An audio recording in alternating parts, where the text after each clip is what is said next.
Pulong, anong nangyari? Anong nangyari kay Pulong?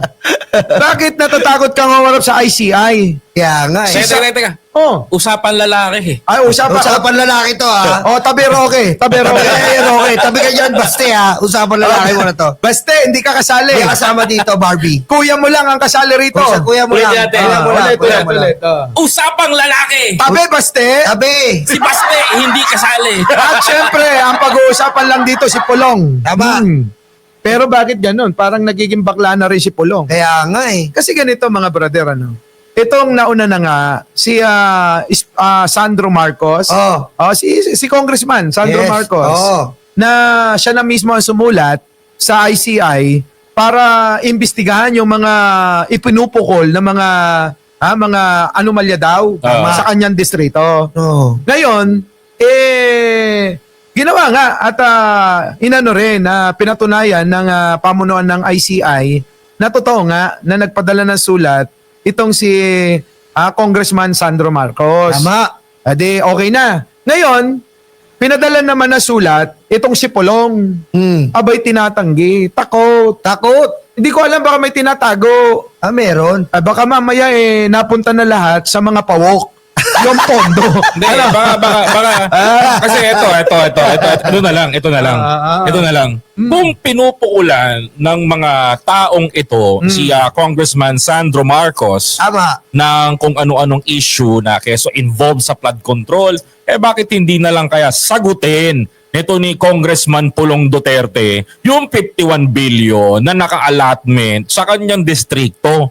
Speaking of first district ng Davao, sagutin niya na lang yung 51 billion kaysa marami pa tayong pinag-uusapan. Dinadivert pa nila yung mga issue kung kani-kanino, kay Kong Sandro pa alamin na lang natin, tanungin natin, Congressman Pulong Duterte, saan nga ba napunta yung 51 billion sa distrikto mo?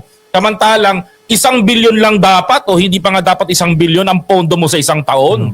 Hindi nga kaya ngayon nga na kailangan niya na sumailalim sa ICI para malaman kung ano yung katotohanan patungkol sa mga pondo na dapat na nililiwanag sa taong bayan, hindi lang sa gobyerno, kundi sa taong bayan na mismo sila yung nag-ipon-ipon, nag-ambag-ambag para maipon yung 51 billion mahigit na yan. Pwede Tama, ko ba? tama, Diba? tama.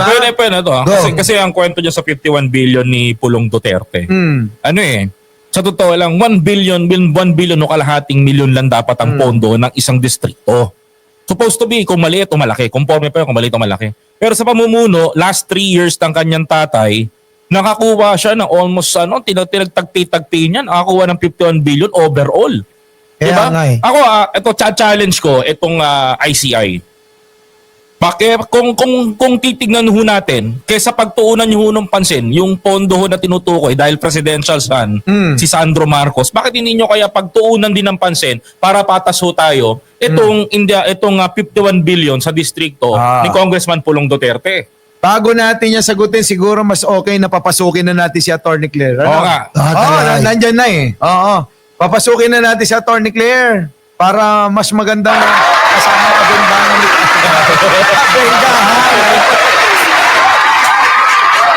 Ito po ang aming guest. Bubulatin kayo ngayon. Ako na magpapakilala. Yan na. Sige. Wait Ito na, lang. ako na magpapakilala. Wait lang. Kasi hindi pinakikilala matindi kinatatakutan Ng lahat? ng mga DDS Ano mula ba? sa Pilipinas. Ito ang pinaka malupit, pinagpipitagan, mahal na mahal ng taong bayan, Ngayon? ang tinaguriang Undeclared! the presidential sister, ang tunay na kapatid daw di umano ng Akala ko Pangulong undeclared. Marcos. Kaya pakilala natin, walang iba kundi si Yusek Claire Castro. Yon, pasok. Yon! Yes! Good evening! Good evening, Niolo, Boss Mike and Koy. Good evening. Good evening. Yo! Good afternoon pa lang. Good afternoon pa lang. Good afternoon. Yusek, kasi kanina, ang akala namin, darating ka ng personal dito. Hindi yata nagkaintindihan nung kausap mo. Kaya sabi ko, di ba sa susunod na lang, kahit na mag-hi ka na lang muna ngayon, ano? Oo. Hindi, kasi Diba? si Boss Mike nagsabi sa akin kung ready na ako, umuo naman ako. So, akala ko link lang. Hindi ako na-inform na personal. Yo. Pero pupunta ako, promise. Hindi ko lang sabihin kung kailan, pero Kailan? pupunta ako. Yan. Basta pupunta. Pupunta ako. Yan. Personal dyan. Okay. Promise, Yan. promise. Oo. Alam mo ba na isa sa amin dito nag-ready pa ng mga bouquet ng bulaklak para Oo. sa'yo? Oo nga eh. Oo. Yung banda pa Pwede sa ba? baba kanina. Yung banda Ilagay nandun niyo pa ba? muna, Palisin ko na. Palisin na po namin yung banda, Yusek. Ay, Lagyan nyo na lang sa vase, tapos may tubig. Ayan, kaya na yan sa pagbabalik ko. Kaya po Yusek, yan. umpisa na natin para hindi ka namin mabalang maigi, no? Mas maganda kasi Kasi yung para nandito ka. Eh, saka gusto ko sumagot ng mga tanong nyo, nandiyan ako. Iyon. Ito, ano daw ang masasagot mo at masasabi mo dito sa na pinalabas ng COA na mga ginastos nitong paboritong-paborito ng lahat. Oo. Ng mga DDS si Vice President Sara Duterte. Mabait kami kasi nandiyan ka eh. Oo. Pero pag wala ka, hindi talaga eh. Yun daw, yung mga 300,000 na presyo ng isang laptop, ganon. Yung 200,000 presyo ng isang CCTV camera, Yeah. mga ganon. 144,000 na camera, mga ganon. Ano masasabi mo Oo doon? ano masabi yung Yusek? Actually, syempre, babase lang naman tayo sa evaluation ng COA. Hindi naman tayo pwede magsarili dyan ng pagbibintang or pagja-judge sa Vice Presidente. Pero yun nga, before na lumabas itong anunsyo ng COA patungkol sa kanyang mga ang gastusin ng OVP, nagsalita kasi ang Vice Presidente na sinasabi niya na pinagmamalaki yung unmodified opinion No. na getting the highest audit rating, di ba? Pero alam naman natin yan, Boss Mike, pag sinabi mong unmodified opinion, it doesn't mean na yung ginawa niyong paggastos naaayon sa batas, naaayon sa rules. Hindi yan ang ibig sabihin. Ang ibig sabihin ng unmodified opinion, pinapakita lang doon na yung standard, yung form, yung framework, nasunod nyo base doon sa standard framework. Pero kung ano yung laman yan, kung paano nyo itong ginastos, hindi pa yon tinetake up ng COA. So kung binigyan ka ng unmodified opinion, it doesn't mean na cleared ka o cleared Yun. yung OVP. Diba? Apo. Maliwanag naman yon. Pero ang dating kasi sa tao, pag ano na sinasabi ng Vice Presidente, parang wala nang issue tungkol sa mga Yan. pondo. Na Parang sinasabi, malinis ka na. Ganon, malinis na si Oo. Sara. At yun At din ang handa kinakalat, attorney, ng kanyang mga vloggers eh. Ano? At handa siyang lumaban sa mga sakim. Sa mga tiwala. Eto na ba? Alam mo, ikaw bengadora ka eh. No? Dapat Bengadore, no? Oo, ito yung Bengadore. certified na bengadora eh. Oo. Oo nga, ano? Oo nga. A day after, siguro, hindi ko alam kung timing lang, nakita siguro ng COA or baka na-timingan lang, pinalabas lahat ng COA yung mga questionable na mga report ng OVP. Nandyan daw yung kulang yung dokumento. Hindi matrace yung mga certified na mga qualified beneficiaries. O ibig sabihin yung mga pondong pinamigay nyo, kanino, nasaan? Kanino napunta? Attorney, meron naman. Dokumento. Meron ako nakita, namigay ng isang biskwit at saka tagli-5 piraso ng pandesal, may stab pa. Baka yung stab gagamitin niyang ebidensya. Baka yun na yun. No? Ito yung stab, binigyan ko marami, tagli-5 pirasong pandesal.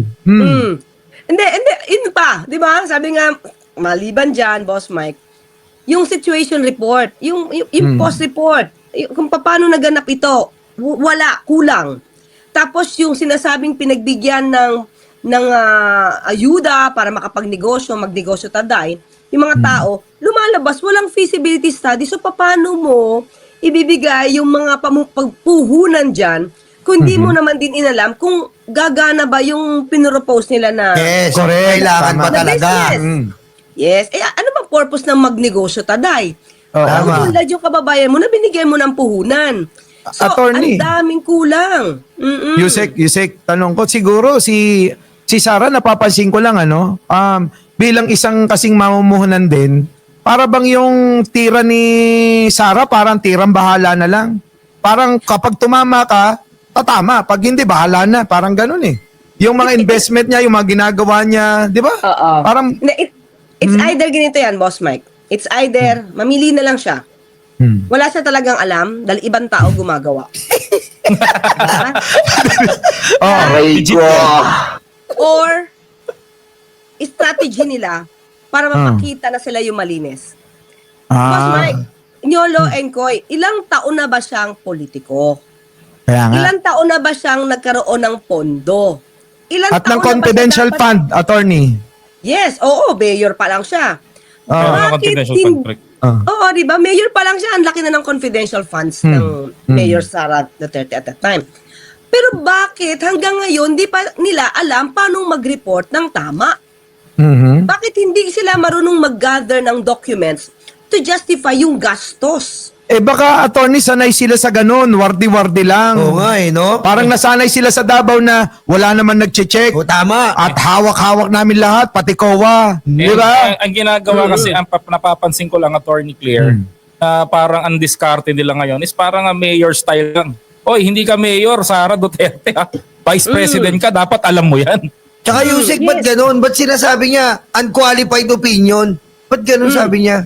Ano yun? Pati letra ninanakaw niya?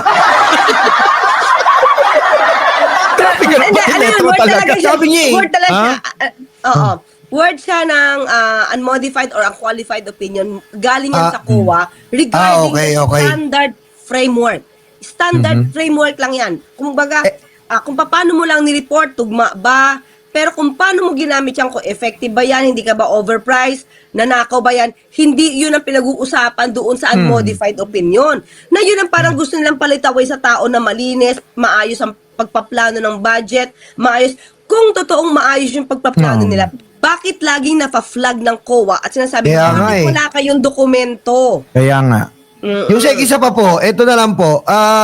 Bakit po sinasabi niya ngayon, ni-revise nila na nagkamali daw, donation na raw po yung laptop para Xerox machine po. Ano po, ba't ganun po? Ba't ganun? That's Oo. Di ba nung na-flag, dahil lumalabas Oo. sa 200 plus K, ang isang CCTV, isang unit, bakit, di ba, gaano ba ka-efficient yung Oo nga. tao niya dyan? Kung totoong nagkamali gaano ba ka-efficient for such amount of 3 point something million na hindi nyo alam kung saan nyo ilalagay, purchase ba to, donation ba to? So, minsan tuloy naisip natin, sanay ba talaga kayong gumawa ng mga pangmabilisang resibo? Tsaka yung Yusek, magsabi sila na nagkamali. Biro mo nagkamali, ibig sabihin hindi ka well prepared. Yes. Tapos meron kang 200,000 na each sa CCTV. Ano yung kita ko yukot? Ito yun eh, attorney, no? Bilang nasa lingkod bayan ka at nasa opisina ka na ng matagal ng panahon, gaya ng sinabi mo, naging mayor ka na, nang matagal dyan sa Davao at naging vice president ka na, sana naman yung opisina mo, malimpyo na. Ibig sabihin, makinis na yung mga ganyang mga documentation. Lalong-lalo na, ang pinag-uusapan yung pondo ng bayan na mainit ngayon, na usapin yan. Kung saan ba napupunta at kung saan ba nadadala, maayos ba o hindi, di po ba? Pero kasi attorney, ganito lang yan eh. Mapapansin mo sa isang tao kung yan ay may pagmamalasakit talaga sa bayan at sa pondo ng sambayanan, kung marunong ka mag-budget. Ama, Kasi yung pagbabudget, kung pagbibili ka lang ng isang laptop na nagkakahalaga ng 300,000, parang take attorney kasi ganito yan. Bilang isang nag-wholesale din sa Divisoria, kapag bumili ka ng mas marami doon sa isa, yes. yan nakakatawad ka pa ng mas higit, Mas mababa. mas mababa. Bababaan, wholesale. Minsan kalahati nga lang yung presyo eh. Yes. Hindi ba dapat ganyan yung dapat mindset niya na dapat pag bumili ka ng marami, mas makakatipid ka. Makakamenos. Hindi Ito. ka mag-ano doon sa SRP. Tama. Hindi ka doon nakatuon sa SRP. Isisiguraduhin natin na mas mura doon. Para kung ibenta mo man yan sa iba, kikita ka pa rin kahit SRP mo ibenta yan. Tama. Kaya lang ang nagtataka ko dito, yung presyo, higit na doble pa sa SRP. Alam niyo kung Tama. bakit? Alam niyo kung bakit, Yusek? Ibig sabihin lang nito, malinaw sa taong bayan ngayon na merong nagnanakaw ng pondo. Kasi imaginein mo, CCTV, can you imagine? Oo. CCTV, 200,000. 200,000. Ano to? May laser ba to? May X-ray vision ba to? X-ray, kita ko yung kot Aba, mo. ang galing naman pala naman. Baka naman X-ray na talaga yung Yusek, yung binili, hindi naman yata CCTV. Tsaka ito lang pre, madagdag ko lang tama yung sinabi ni Koy. Tsaka dapat pag government official tayo, napaka-basic po ng sistema. Pera ng taong bayan, papalitan mo ng resibo. At as much as possible, yung kinakailangan lang gastusin. Yung sapat lang, hindi kailangan magarbong mga gamit yan. Yung kailangan lang gamitin ng iyong departamento. Di ba, Yusek? Alam mo, ito nga, Yung tama, ito. yung may efficient ba? Oh, No. dapat ganun. Alam mo, ito naging issue sa schools eh. Ito naging issue sa schools to. CCTV, ganyan. Nung panahon ng DepEd secretary pa siya. Alam ko naging issue to, sabing ganon. Bakit ang eskwelahan ng mga public school? Wala man lang CCTV. Hindi secure ang ating mga anak. Kung lumalabas ba, may dumukuha ba, ganito. Eh ngayon, tingnan nyo mabuti. Paano magkakaroon ng CCTV? Imagine mo 200,000 ang presyo. Eh samantala magkano ang CCTV sa magpa-install ka ng CCTV, halagang 30 mil, meron ka na eh. Kaya nga. 6 na units na yon. Pero to, ginto. Tama. Gusto ko ipaliwanag sa taong bayan to na itong si Sara Duterte talaga, itong departamento niya noon, hanggang ngayon, nagnanakaw ng pera sa taong bayan. Huwag na ako na talaga kasi yung youth summit nga yung youth summit lang yung youth summit, biro mo libre, nilagyan niya ng presyo. Grabe, yung pa lang di ba? Pero Yusek, That's dyan po 15 yung million. issue natin kay Sara, pero Yusek, madako naman po kami dito. Ano po masasabi niyo na yung kapatid naman niya po, si Pulong Duterte, ano po masasabi niyo yan? Napakatapang po, talagang hindi sumisipot. Baka matapang lang sa mga walker.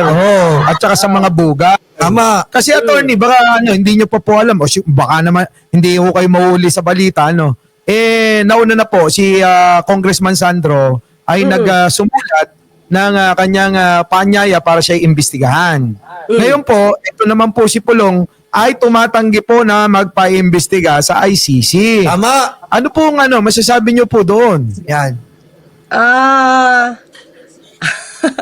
Tatawa muna ako. Pero diba, bukas na lang yan kasi mas nakasema. Sige. Sige, Yusek. Yusek, Hindi, kasi alam mo, Yusek, di ba? Yung tapang eh. Yusek, di ba yung sinasabi nila kay Congressman Marcos is 15 billion, di ba? PCIJ. Pero, hindi nila nakikita yung 51 billion. Ang gara ng mga utak nyo, Tama ba ako, Yusek? Dapat talagang ito na lang kung si Congressman Sandro Marcos ay ini-issuehan nila 15 billion ng lang 15 yun. billion, how about the 51 billion pesos issue sa first district ng Davao? Tama. Dapat tingnan din ng tao. Kung may 15 billion issue dito na hindi pa napapatunayan, eto may 51 billion. Nasa unang distrito ng Davao na hanggang ngayon hindi pa rin masagot-sagot ni Congressman Pulong Duterte. Ayun na nga sa pamamagitan na nga ng ICI sana masagot niya at may paliwanag niya kung saan napunta at kung totoo ba yan o hindi, di ba? Kaya lang Yusek, paano niya masasagot sa taong bayan Pumunta. kung hindi ka pupunta? Tama. Ano ba, mag-live na lang ba kayo ni Sara dalawa? Kaya nga no? Di ba? Tapos Pagka turo lang mag-live ng kayo. turo. Diba? Magtuturo sila na magtuturo. Pero Oo. kung ano yung allegations sa kanila. Yun, di ba? Kasi ganito, although Yes, Yusek. pakinggan muna natin si Kong Sandro kung ano yung, kasi ipapakita naman yata yung kanyang statement, no? Nag-allow siya, sabi niya, pumayag siya, na yung statement na binigay niya ay ipapakita sa media. Umokay siya doon. Siguro dapat tignan muna natin kung ano yung sagot ni Kong Sandro. Kasi, ang nadidinig ko dito, pero syempre malaman natin mismo kay Kong Sandro, hindi lahat ng mga proyekto na nandiyan ay mismong mga congressman ang proponent. Parang ang naglagay dyan. Hindi, not in particular sa sa lugar ni Kong Sandro. May mga lugar dyan na ang naglagay mismo DPWH. Tama. So, dapat malaman natin kung talagang si Congressman Sandro ba ang proponent yan o DPWH ang naglagay dyan using the Cathy Cabral formula. Totoo yan, totoo yan. BBM formula eh. Well, that's not a BBM formula. Because that formula is only known to Cathy Cabral. So, it's Cathy Ayun. Cabral Totoo yun. formula. So, alamin natin kung ano yung Cathy Cabral formula na yan. Hindi, totoo yung sinabi ni Yusek, malinaw po yun. Kung susundan nyo po, kung nanonood po kayo ng Blue Ribbon, makikita nyo po yung hinighlights ni Senator Lacson at Senator Tito Sen na nag-offer si Yusek Cabral kay Tito Soto, yun po yun. Maaari po na yun po ang nangyari. Kasi tutuusin lang po, yung pork barrel, binigay na pera po yan sa congressman. Yun ang pork barrel. Maling-mali po yung logic eh. Hindi po itong pork barrel. Kasi ito po ay project. Kasi ang pork barrel, pera po yun. Alam mo Nyolo, isa lang naman nakikita ko dyan, yung si Claire, Boss Mike, no? Gusto talaga nila i-character assassinate si Congressman Marcos para mapatagos sa Malacanang, sa palasyo, yung issue na may korupsyon. Kasi ang sabi nga ni Presidente, hindi naman tatagos dito sa Malacanang yung mga korupsyon na yan. Talagang tinatarget talaga na i-character assassinate itong anak niya para nang sa ganun, tumagos nga naman. At yun din ang pinapakalat nila ngayon sa loob ng social media. At hindi lang nilang dinidiinto ngayon, ha? At hindi lang si Kong Sandro, maging si First Lady dinadamay nila. First Lady. Pero alam nyo si Yusek Claire, ang hiningi ko 10 minutes lang. Oo nga. Dahil Oo nga, mabising para- tao ito. Yusek Claire, hindi ka na namin nabalahin. Meron lang kaming tanong na isa. Last na po ito. Ano po masasabi nyo doon po sa issue ni Jake Magnus tsaka ni Mima Alicia? Hindi ko alam eh. Nagkulab sila. Tama, diba? Nagkulab sila isa, diba? Nagkulab sila. Nagkulab sila sa isang video. Hilig po sila mag-collab. Collab. Yung may mga halik-halikan, Yusek. Oo. Ano masasabi nyo doon? Meron ba? Yusek. Di ba Yusek yung collab? Mag-ano lang kayo. Well, kukulab tayo. Pero sila ganito, may ganito. Ganon. Ay, ba yan? Parang masaya Intriga. kayo ah. Yusek, thank you. Thank you po, Yusek. Hindi ka namin Salamat nabalahin. po. See you. See you Si soon. Claire Castro. Susunod na episode. Ingat po pala. See you soon. Salamat, Bye-bye po. salamat. Bye-bye po. Okay, Bye-bye po. bye-bye. Nag-enjoy ako kaya. Nag-enjoy ako kay Yusek. Yari na naman tayo kaya ito sa dalawa. Si Claire. Ayan. Okay ba? Okay ba?